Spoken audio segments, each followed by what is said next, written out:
Hello, everyone. You are listening to the latest Flyers Talk podcast presented by Great Railing. I am Jordan Hall, and as always, I am joined by the wonderful Taryn Hatcher and the dynamic Joe Fordyce.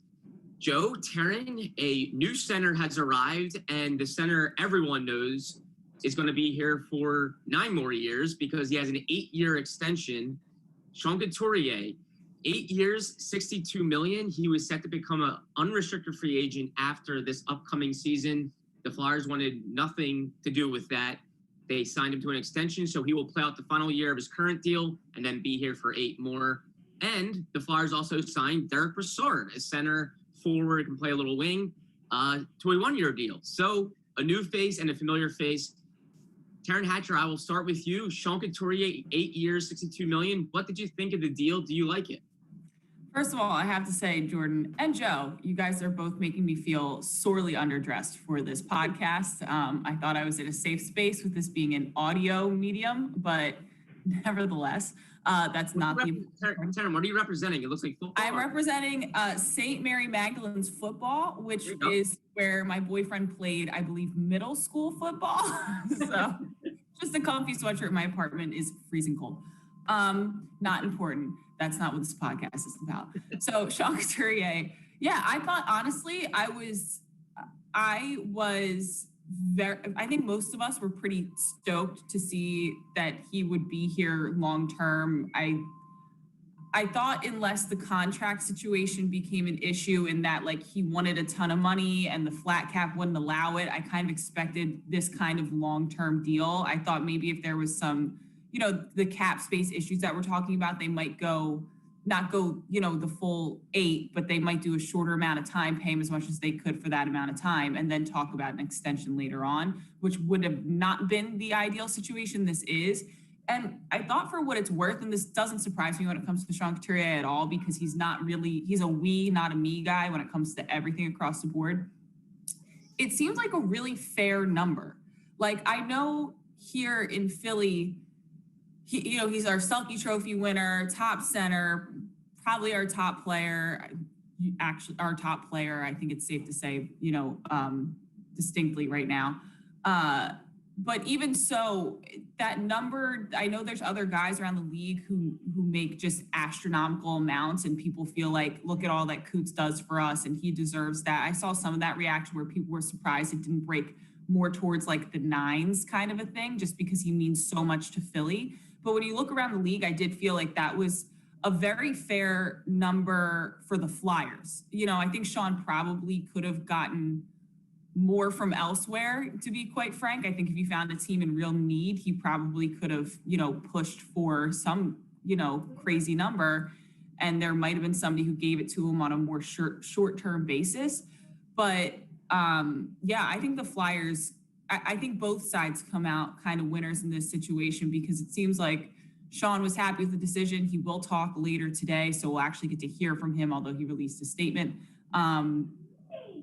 But it seems like a number that it is just about fair, if that makes any kind of sense, and especially fair for the Flyers. I think they get lucky getting him at that price point, to be quite frank. Because there are guys who go out there and get overpaid. We see it all the time. So, and in the flat cap era, you can't really afford to overpay somebody. Stick taps to Sean, because awesome for him, $62 million is a nice amount of money. But also because I think he kind of helped put the Flyers in a better spot, that he didn't come in and, you see what happened with like Landeskog in Colorado. And that seems like that really strained that relationship for quite some time. And there's none of those dramatics and theatrics here. And ideally, if you're a team, if you're a player, or if you're a front office, and if you're a fan, you don't want any of that. So, I don't know about you, but the news came through and I was kind of like, oh, what a way to start my day today. This is great. I love this news. So happy to see it come to fruition. Yeah, when you think of well-earned contracts, like this is one of them. Sean Couturier earned this. He's a guy that does everything on the ice. His game is not about flash and speed. It's about outworking, outsmarting, the opposition. And this guy has earned this deal, as we all know. His previous contract was a bargain. And yeah, Taryn, I think that's really common with negotiations. Some people are going to look at the 8 years and be like, whoa, that's a long commitment. But with star players, with elite players, you need to give them term. You need to make them happy. And if you want to lower the cost, the price, you give them more years. If you give them less years and say, hey, we don't want to commit too long in terms of age, then you have to give them more money. And I think that was the compromise with the Flyers and Sean Couturier here. Couturier wants to be here. He wants long-term security. And with that, with 8 years, which is a big number, you know, the AAV came down. And that was a good thing for the Flyers because they can work around that. They get a premier center at a pretty reasonable AAV of $7.75 million. So I thought it was a good compromise, Taryn. Like you said, I thought it was a good deal for both. In this economy, you know? In this economy. Joe Fordyce, do the 8 years concern you at all? Sean Couturier will be 37 years old when this deal is done. That is obviously committing to a player in his late 30s. I think that would make some people apprehensive. How did you feel about it? Yeah, I actually, I'm not so concerned about that. I mean, I know Sean has had some recent injuries, and you know, 2 of the past 4 seasons he's had some injuries that have kept him out of the lineup. But you know, and he does have that major responsibility on the defensive end too. So he really is like a sort of a working man's player. But I feel like as the years go on, they can maybe adjust that, scale it back a little more, change the style. I mean, Sean knows what he can do, and I think maybe he adjusts his play as he gets up there in age. I mean, you know, we see it in all sports. Guys learn how to do that. So the years don't really concern me. What I'll say is I think that this is a good deal for the Flyers with the AAV, as you said, but I also think it's good, and Sean earned it by being the best bargain in the league for the last how many years? I mean, he was, I don't even know if it's arguable that he was the most underpaid player in the league for the last 3 to 4 seasons, I would say. So I think it's a great deal, and it's not a thing that's hanging over camp, which we heard Chuck Fletcher talk about yesterday.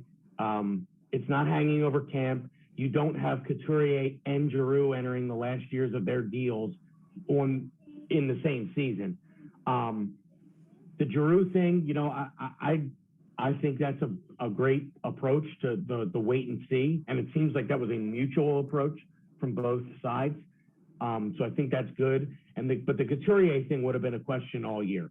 It would have come up throughout the season, and you know, we all know Sean is a lead by example guy and not necessarily the guy that comes out and pounds on the table and, you know, yells and those sorts of things. So, you know, to have a guy like him being put in a position to answer questions about that all year, I think it's really good that they don't have to deal with that, because I believe Sean Couturier is the captain of the future of this team.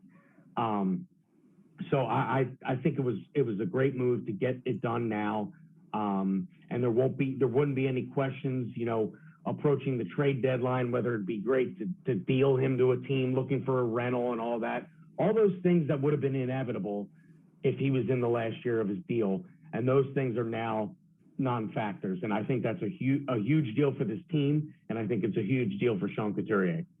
And Jordan, just to your initial point real quick, because I meant to mention this too. When it comes to the years, I think with players like Couturier, you look at his closest comp, and it's always Patrice Bergeron these days. Patrice Bergeron is currently 36.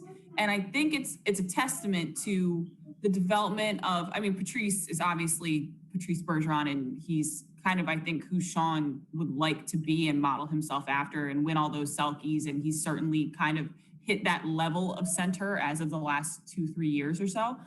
But it's a testament to the sports science and the nutrition and the way that these guys take care of their bodies. And Sean 1000% does. And like Joe mentioned, when it comes to the injury, like Sean's injury last year, it was the same thing as when we talked about Morgan Frost. And I know we would talk about this all the time in pre and post game. Like, these are injuries that were kind of like nothing plays that were just weird, tweaky moments where you're like, God, that stinks, because the physics of it all, if you're just turned a little bit further in that moment, it's not, knock on wood, but it's not like a rotator cuff or an ACL or those things that gnaw away at you year after year after year. And Sean's not, it's not like he's a guy who relies on, to be quite frank, it's not like he relies on his speed. It's not like he relies on these God-given gifts that with time, father time strips you of them. Sean plays hockey well. And that's something that, like, when you look at Patrice Bergeron, where he has aged well, is that he plays hockey well. He's true to his assignments. He doesn't make big mental mistakes in big moments. He kind of does the same things that Sean does well. That's why they're constantly compared to each other. So you hope that, if history is the indicator and he models himself after Patrice, when you're looking at 37-year-old Sean Couturier, hopefully, if he continues the trajectory that he's been on, he only gets better as he gets into those early 30s and he's even more comfortable with his teammates and the league and, the amount of responsibility that he has. And then he learns how to manage. He, like Joe was saying, he learns how to essentially load manage within a game, as maybe, he can't shoulder all of that. But even now when you look at Patrice, like there's not a whole lot of, and I get he's playing on like the best line in the entire league. I can totally understand that, but he's still so impressive within himself. And part of that, I think, is because you look at the way both of these guys play and they're just very good at hockey. And when you get older, that doesn't go away. The speedsters, the agility guys, some of those things that some guys kind of crutch onto that are God-given abilities, Sean doesn't rely on any of them, which means that over time, if those things kind of fade a little bit, I think he'll only be able to make up for it in other parts of his game. And he's more than capable of doing so. Like, we talk about him being a 200-foot player, and it's not like he's the fastest guy on the ice who's making up ground constantly within the game. He's just incredibly responsible, incredibly smart about the way that he plays. And generally, your hockey IQ goes up over time. So it seems like if anybody's going to age well within this league, you really knock on wood, but Sean's got the makeup to age well in this league, in my opinion, at least. Yeah, and Jordan, I would say too, like if you look at the injuries that Sean Couturier's had, they're not injuries that are, like a guy's body breaking down. The injury he had last year, 99 times out of 100, that hit, he doesn't even remember it during a game. It's such a little, those guys do that to each other during warm-ups. They shoulder each other against the boards. It just so happened that one time something freak happened, up around his collarbone area. But again, 99 times out of 100, that's just something that nobody even remembers during a game. So I don't think it's a matter of him getting beaten or worn down by the way he plays. So I'm not concerned that the injuries will mount up. And we've seen Sean play through a ton of injuries too. So I think he's proven himself to be a pretty durable guy up to this point in his career. Yeah, I really had no concerns about his health. All his injuries, Joe, as you alluded to, are like hockey injuries. I don't worry about him and his health. And I agree with Taryn. I think his game is really built for longevity. I really do. It's not built on flash and speed. It's built on him just being a really good hockey player, like Taryn said. And I think that profiles well for longevity and playing well into his mid-30s. Patrice Bergeron is a perfect example, Taryn. Those guys can do it. Profiles well, Jordan? Profiles well. A little Gabe Kapler. Yeah, I was going to say, it's Gabe Kapler's back all of a sudden. We got Gabe on the pod, special guest. Future manager of the year, probably. Wearing less lip gloss than we're used to seeing. Speaking of aging well, though, I do want to hit on Claude Giroux real quick.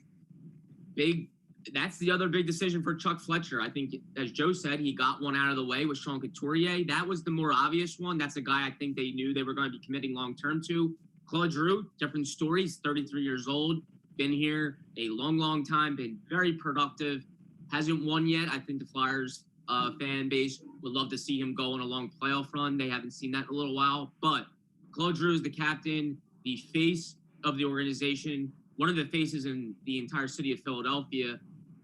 And he can be an unrestricted free agent after this season, Pat Brisson and Giroux have had conversations with Chuck Fletcher. Chuck Fletcher said that. But right now, it looks like the plan is to play out the season, and then they will address Giroux after the year. Do you guys agree with that? Taryn, I'll start with you. Do you agree with that? Do you think that's something that can maybe hang over everyone's head as this season plays out? I do. I mean, I think that the big thing was, and we said this before we were talking about Sean, you had to figure out Sean first. And I mean, Claude's a smart guy. He gets it, I'm sure. You know, Coots is younger. He's your top line center, et cetera, so on and so forth. I think financially, everything is in such financial straits right now with the cap being where it is. And, you know, God only knows how long it'll be in this flat cap situation. And, you know, I've read plenty of things and listened to plenty of podcasts where they're talking about like the league speculating how long they'll have to deal with this flat cap, and it puts GMs in a tight place. So I think for the Flyers, it makes sense that you're almost playing Tetris, right, with pieces right now. And you figured out one of your massive pieces going forward in Sean Couturier. And it was important that they figured out how much real estate that piece took up first. So I totally understand this move to say, hey, we want to figure out our two big dogs first, but we got to figure out the big dog that's going to be with us more long-term before we address the second. And to be quite honest with you, if there's some more clarity on how financially the league outlook is going to be moving forward towards the end of the season, if there's a clearer outlook on how Claude Giroux looks throughout this season, it might benefit both sides. And if anybody, truthfully, I think if anybody can handle that mental fatigue of being asked once a week, once a month, once a day through camp, probably, you know, how do you feel about Sean Couturier getting his contract figured out as you wait for yours, yada, yada. Like, G is so trained in just water off the duck's back, like that he of all people, I think, can handle it. Is it fair? I mean, you could argue depending on how you feel about Claude Giroux. I do think it probably stinks on some level to have those questions yourself and then hear about them all the time. But he's a guy who just, I think, is so, at this point, you can see in his media interviews sometimes, if we're being honest, like we all know, you can see sometimes he's just like, he puts it in autopilot, he gives us answers to get through the interview, and he checks us all out because for so many years he's had to answer the same questions about the team struggling or, you know, not making deep playoff runs or GM changes or coaching changes or whatever. He's always the guy who has to deal with it. He's well equipped to deal with this mentally. And like I said, I just think, especially if you want to try to sign him to a multi-year deal, it probably benefits both sides long-term to know, okay, this is where the league stands. They did or did not let fans in for this amount of time. Like, this is how much money these teams are going to have, et cetera, see the outlook of the league. I mean, the Flyers coming off the last season and the Flyers coming off the year before are two teams in completely different places. So who even knows like what Claude Giroux from a hockey level really wants to do? Because I'm sure he wants to win. And I'm sure he'd like to win here in Philly. But last year, this team didn't look like a winner. So there's a lot of questions that I think if you wait, you get the benefit of maybe answering some of them for both sides. The drawback is that he is going to have to deal with us, you know, barnacles that we are, just clawing around and asking the same questions over and over again. But yeah, I kind of thought, you know, weirdly long-term speaking, probably better for both sides just to see how things shake out a little bit in a number of areas. Yeah, I think it makes sense for both sides as well. Sean Couturier was the obvious one to get done now because, as you mentioned, Taryn, he's more a part of the future right now. With Claude Giroux, yeah, it's going to be a topic, especially if the Flyers aren't playing well. If they're playing well, then it won't be. It's going to be, hey, everything is good. The team is looking like it's going to go on a playoff run. But if they're not playing well, then it's going to be like, well, what did they do with Claude Giroux? So pressure is on there for sure. But I think it makes sense for both sides because the Flyers probably want to see where they're at. If they don't rebound this season, maybe they're looking to say, hey, we're not there yet, and we need to retool a little bit, get younger, and shift gears. If they're winning, then they can make the decision after the season. Same with Claude Giroux. I think he has a desire to stay here and be a longtime Flyer, an all-time great Flyer, but he wants to win. He wants to win, and if things don't go well, maybe he also thinks, hey, there's another chapter to my career. There's something else out there that I can go get, and let's start the new chapter. So makes sense in my opinion. Joe, what do you think about it? It is certainly going to take center stage this season, especially as the season gets into later stretches. I think this is kind of what I expected in terms of Giroux's future. I always thought he would be playing the final year of his deal here, and wait and see. And from what we heard yesterday, it seems like that was a mutual decision. So that tells me it's better for both sides. It's not like you have a guy unhappy entering the last year of his deal. We've all seen that across sports, and that just doesn't work. But I don't think that that's the case here. And given how many years Claude's been in the league, and his loyalty on both sides with the franchise to him and he to the franchise, I don't think any of that stuff is in question in this situation. And I really think a big part of this is too, like you mentioned, where Claude is in his career. Does he want to go somewhere and try to win a cup? He's not at the same age, but an example would be like Ray Bourque going to Colorado to win a cup finally that he had not been able to get with the Bruins, and after playing his whole career there. And is it one of those situations where maybe he waives his no movement clause to try to win at the end of his career?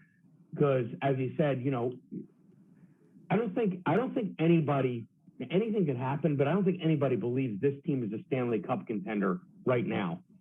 So that's, I'm sure he wants to see how this season plays out with this team and maybe just how close they are before deciding what to do with his future.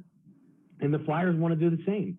As you mentioned, maybe they want to go forward if they don't bounce back in the way they expect. Maybe they want to go forward with a guy like Couturier as their captain and a bunch of younger guys under him, and both sides will agree to move on. You never know, but all indications are that this is a mutual decision, and because of the way it sounded, I think it's best for both parties.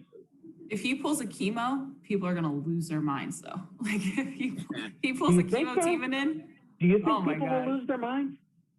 Yeah, I do. I think it's like the movie Good Luck Chuck. Every girl dates this guy, and then the next guy they date, they end up marrying. And this guy is just like, what is wrong with me? The Flyers feel like that sometimes, where it's like, why is it that we seem like we keep all these people and we develop their careers and so on and so forth, and then the next place they go, or a year or two later, they go someplace else and they win a cup. And sometimes after they win a cup, we bring them on back for a victory tour. And they're beloved names in Flyers history, some of these guys. I mean, I feel like people in Philly love Chemo, and they were happy that he won a cup. Like, I genuinely, when Chemo won the Stanley Cup with the Blackhawks, I was, in my soul, very happy for him, and also incredibly frustrated by it. Because it feels like, I'm sure it's something that's at least in our heads, and I'm sure if you look across teams in the league, it's probably a theme with most teams who have not won a cup in a long time, that they trade people and they eventually go win a cup, like not long after. But it does feel that way with some of the Flyers' bigger names, is that the moment they're gone, there comes, the postseason success, and it's frustrating. And I think especially G has been, now when we talk about the core of the team and that core that's been around forever, and honestly the core that's been sort of the keystone of the structure of the Flyers for my entire adult life, Claude is kind of the lone ranger of the main guys that is left. And he's the captain that I, in my adult life, largely grew up watching. And it just feels like if this guy who's been at the centerpiece of this team for so long left and went and had Stanley Cup level success at someplace else, like right after leaving Philadelphia, I do think there'd be like the Claude Giroux supporters, even maybe some of the doubters, because there's always like love for nostalgia. I think that they would be happy for him because he did give so much here, and sometimes the pieces just weren't put together for him. But it would be incredibly frustrating. I do think, like, when you hear people talk about Chemo going and winning that Stanley Cup, like, it's a dual feeling situation, very much so with most people. And I would imagine it would be the same thing for G, to be honest with you. Well, yeah, you know, it's interesting too, because you had Mike Richards and Jeff Carter, and I believe Simone Gagne won the Stanley Cup on one of those Kings teams. But the difference with the Richards Carter, those guys, were in the middle of their careers. They were in the prime of their careers, and seemed like they just needed a change of scenery for both parties. Both those guys and the organization needed a change of scenery. And while Carter was awesome, they were not the best players on the team that won the cups. Mm-hmm. The second cup, it's arguable that Carter was the best player on that team. But I think people got angry about that type of thing because of the way it ended here with those two guys. And then they went on and they won right away. Yeah. And then you get that feeling like, what's wrong with this? That right away they go and win the Stanley Cup. And, but, you know, there are a lot of other factors in there, and they had the best goalie in the league that year in Jonathan Quick. So, you know. Don't try to bring logic into this, Joe. Don't try to bring logic into this conversation. This is an emotional conversation about the suffering, the long-term suffering of this tribe. No, I'll throw in my 2 cents before we turn to Derick Brassard. Yeah, I think it would be very much split. I think there would be a portion of fans that always felt Claude Giroux never had enough help here, deserved more, and they'd be happy for him. I also think there would be a portion of fans who felt he should have done more here, could have won more here, didn't lead the team the way maybe some people think he should have as the captain. I think it would be very much split, and I'm with Taryn. I think a lot of people would be bothered by it. Me personally, I'd be very happy for him. I think he's a great player. I think he's an all-time great Flyer, and I think he deserves a Stanley Cup. I think he works hard and doesn't get enough credit for what he's done, I think, in Philadelphia. You know, what's interesting too, Jordan, but all these guys to a man, and I haven't spoken to Mike Richards or Jeff Carter since they left, but I talked last year when Dallas and Tampa played in the Stanley Cup final. I talked to John Stevens, who was an assistant with Dallas at that point, and I talked to Braden Coburn both while he was in the series and then after the series. And Braden didn't play much for Tampa, but notice that he was one of the first guys that got handed the cup. And, you know, he told me how much he learned being a part of the Flyers organization. And John Stevens had the same sentiment when I spoke to him about since he left the Flyers, John Stevens went on to win a Stanley Cup with the Kings and then be in the Stanley Cup final as an assistant with Dallas. And these guys all say that they learned so much being part of this organization. So there is something here. There's something here, and it's not, you know, it's a good thing. There's a good foundation here. I think that it just has to get over the top. I know, it just has to get over the top. They have to get to the finish line. It's this thing of like, we have the history, we have the established kind of culture here. Like, guys do say, you come here and you learn how to be a good teammate because the Flyers franchise is so much bigger than you. Like, it doesn't matter how good you are. This franchise, its history, the way its fans care about every single shift you play, it feels so much bigger than you. And you're right, Joe. Like, every guy we talk to is like, you go to Philly and you learn how to be a professional hockey player on a professional hockey team. And I think that bothers people sometimes because it's like, you have all the structure in the world. You put this, essentially, like, you raise this kid up right, you put him out into the world and he's a great human being. And then he's just not as successful as this other guy who lacks all of those great character traits that you have. That's the best metaphor I can think for it. And it's so, I'm putting on my fan cap here, which I know we're not really supposed to do as broadcasters, but it is so frustrating to watch because you really do. You go and you look at these players and they were reared up to be these great teammates and these great players. And to Claude Giroux's credit, I know he gets tons of flack publicly sometimes. You ask anybody, and I've seen it behind the scenes when I'm standing near the tunnel, when I'm, running into the dressing room to get post-game sound and stuff that we don't catch on the mic because that's not the person we're talking to at the moment.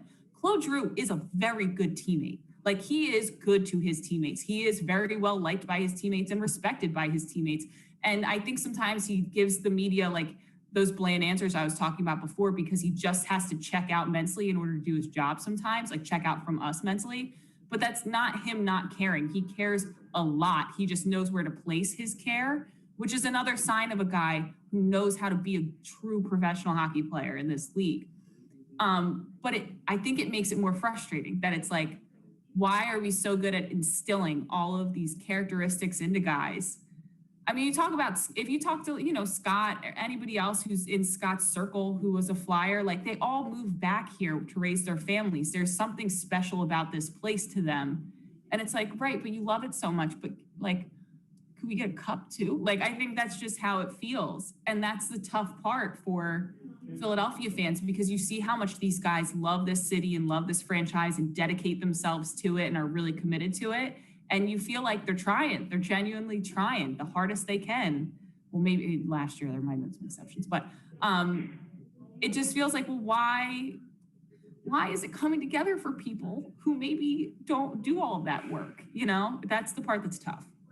And Taryn, what you said about everyone having their roots here, that goes back even to generations before Scott Hartnell's generation, the 70s Flyers. Bernie still got his boat here. Yeah. I mean, and you look at, we know from the 90s, we know John LeClair still lives here. Chris Therien still lives here.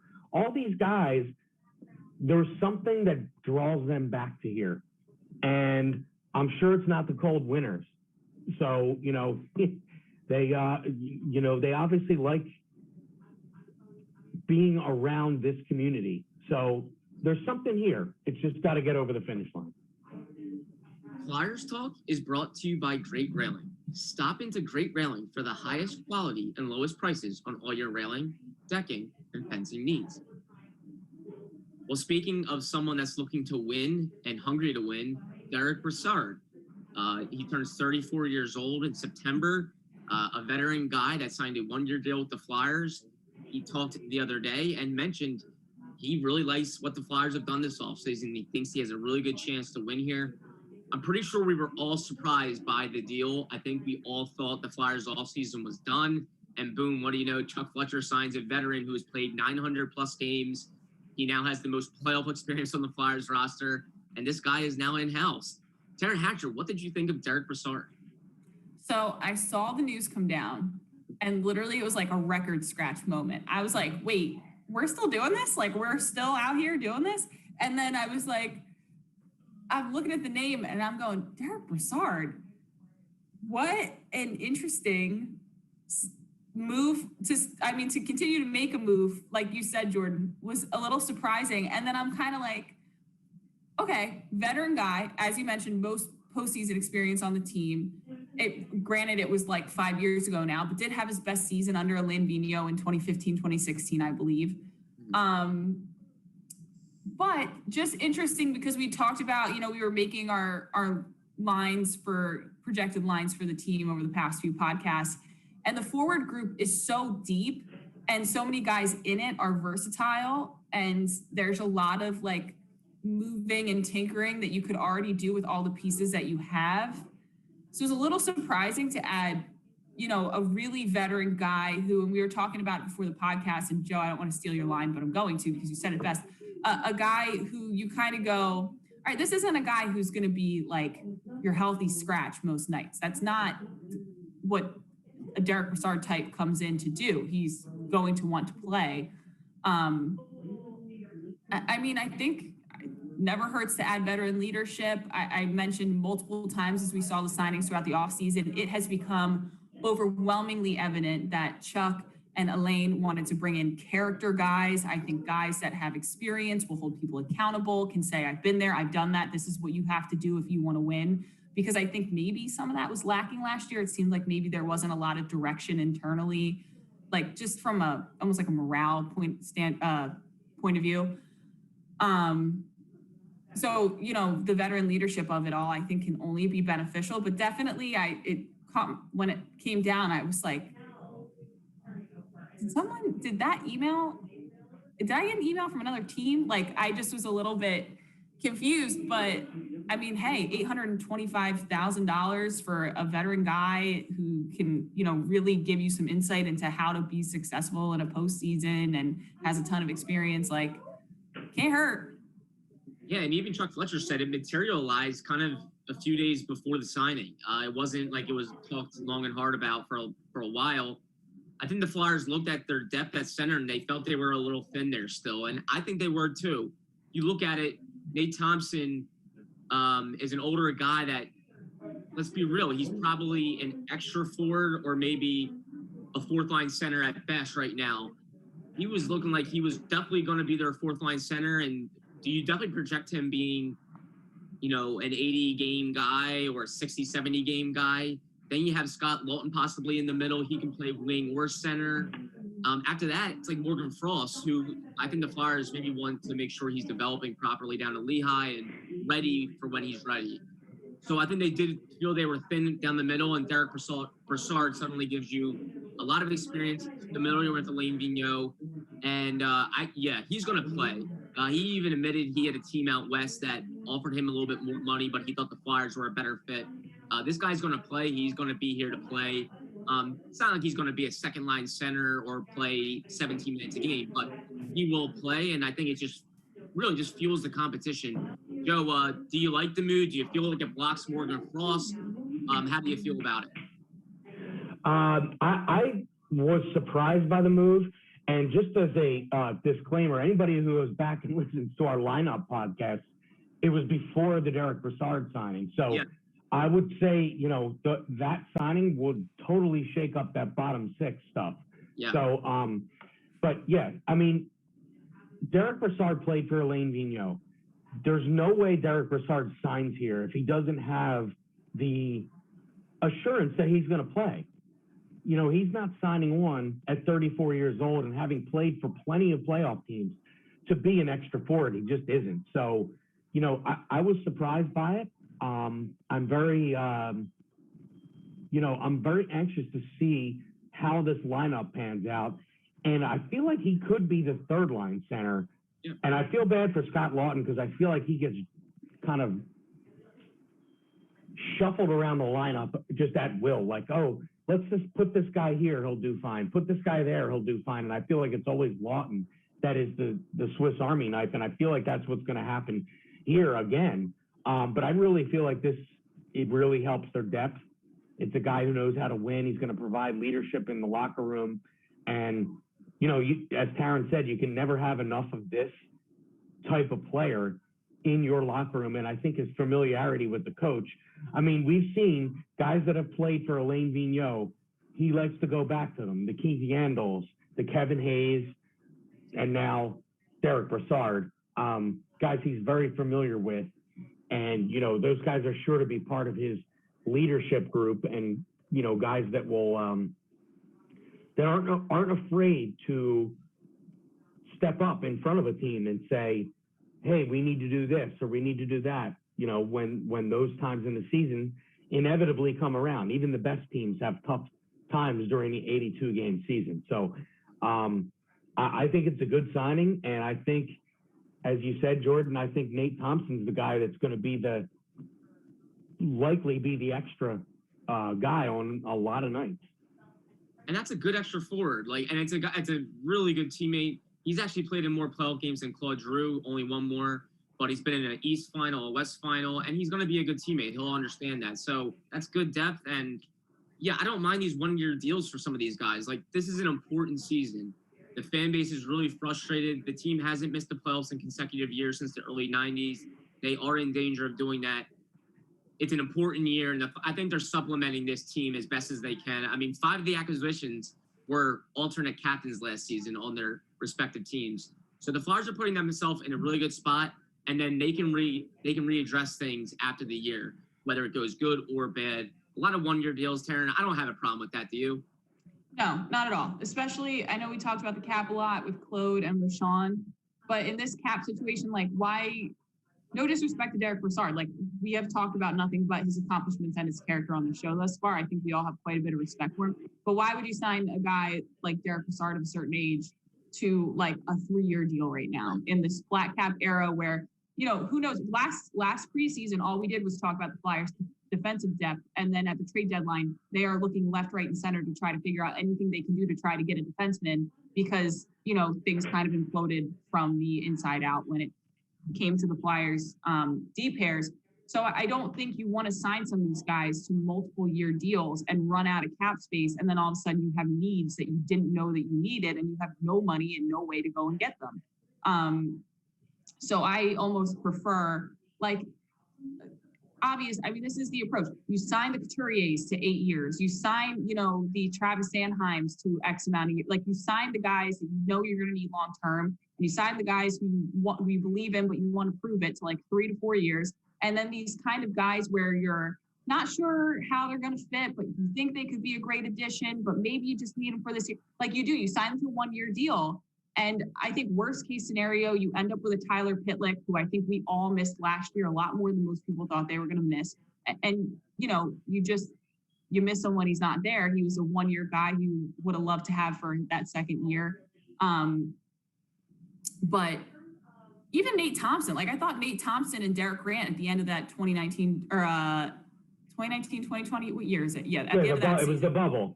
It was the bubble. I mean, and we've talked about this, and the team acknowledged it even. Like the difference between the team that played in the playoffs in the bubble and lost to the Islanders and this past season's team was those, you know, I don't like to keep using like hockey cliches, but they're like the sandpaper guys, not guys that you're looking like this guy's going to go out and score 25 goals and that, you know, it's not those kind of players.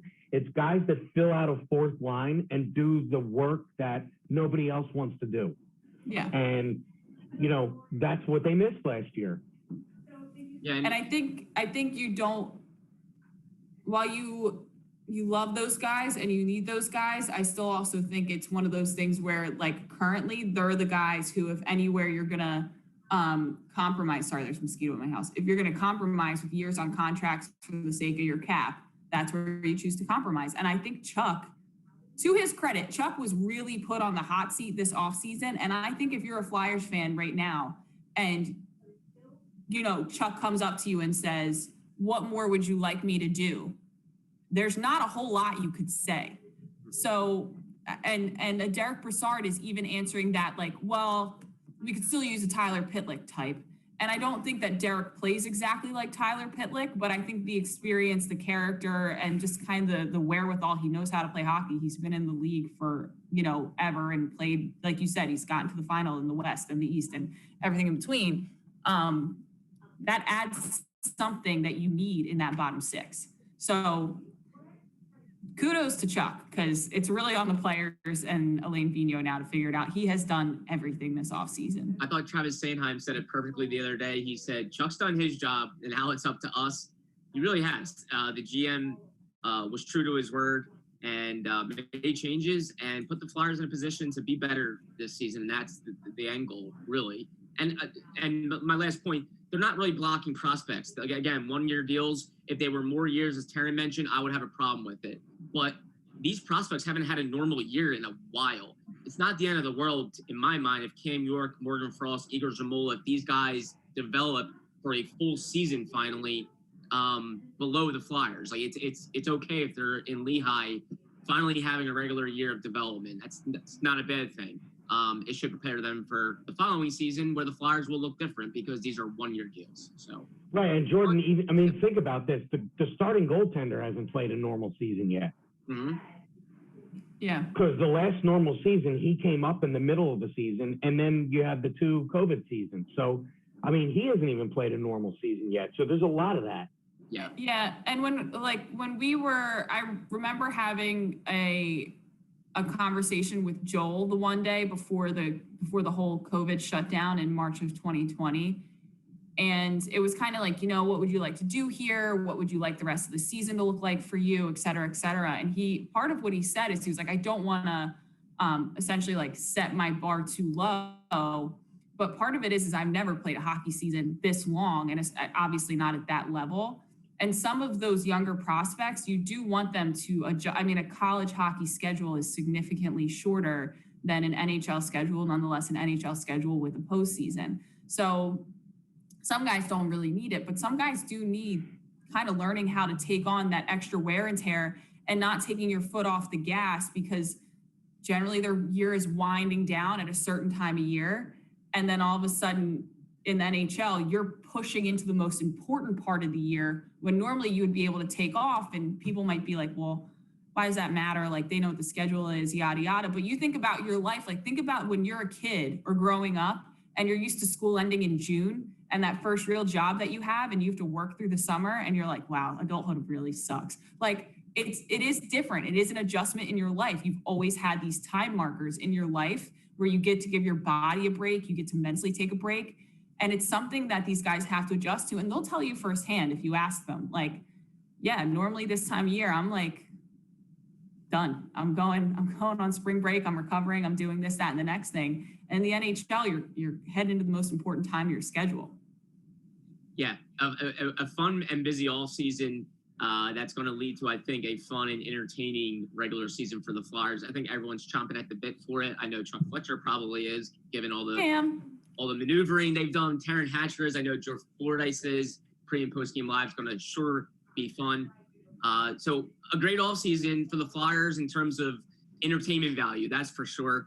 We'll see if it produces results in the regular season, but it's been fun to talk about Taryn Hatcher and Joe Fordyce. Thank you so much as always. We're going to continue to talk much more about it as training camp is right around the corner. A special thank you to Tom Feiner, our video and podcast guru, for helping us out here as well. And Flyers fans, as always, thank you for listening to the latest Flyers Talk podcast presented by Great Railing. Wherever you get your podcasts, please rate and listen, and we cannot wait to talk to you next time.